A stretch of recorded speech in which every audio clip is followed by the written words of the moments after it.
edhe krijon mundësi për zhvillim, për ndërtim të rrugëve, për ndërtim të shkolla, për zhvillim ekonomik. Kjo është ajo që na i ofrojmë njerëzve.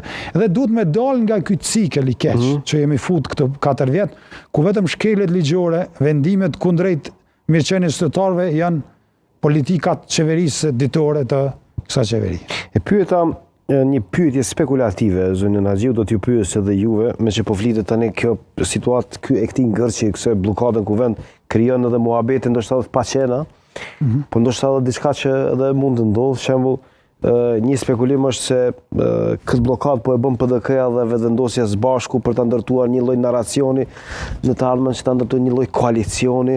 A qëndron kjo apo janë diskutime koti që nuk qëndrojnë, nuk ka të vërtetë asgjë? Tërësisht spekulime, ne me vetëvendosjen kemi thonë fare thjesht nuk qeverisim në asnjë mënyrë për një arsye të thjeshtë. Ama vit kushte si keni vendosur? Sepse ju nuk keni vendosur vijat kushte askujt. Po ne kemi thonë mos me përdor konceptin e vijat kushte se na duket abnormal, se na s'kena çore pa punu për shkakun kuvend bashk. Po. Për disa tema duhet jemi bashk, kur është interesi i përgjithshëm. Por ajo që ka rëndësi me thonë është që një qeveri ku vetëvendosja është pjesë e saj, nuk është interesi i qytetarëve të Kosovës, jo i PDK-s, i qytetarëve të Kosovës. Unë kam dëgjuar për shembull argumentin që thonë plot njerëz po e ka përdorur atë shprehjen e famshme kryeministri Fyse. Unë kam thonë një herë me ironi, kam thonë, shiko sa para të, na politik mund na më shku me i thonë 3 herë, 4 herë edhe me bë koalicion. I thonë atë njëjtën fjalë. Nuk është çështja këtu raporti privat, a është interesi i qytetarëve të Kosovës. Interesi i qytetarëve të Kosovës nuk është një qeveri ku pjesë është vetëvendosur, sepse ka të ndodhë kjo që ka ndodhur këto 4-5 vjet e kaluar, nuk do të ketë zhvillim, do të ketë stagnim.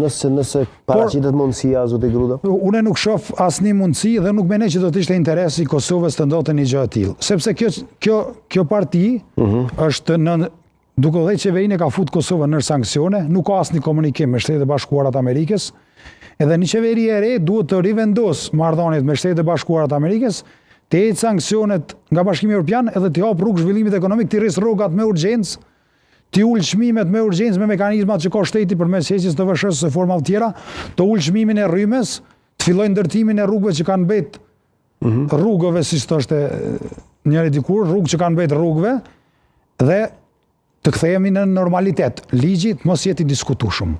Këto 5 vjet ligji, ligjshmëria, interesi i qytetarëve kanë qenë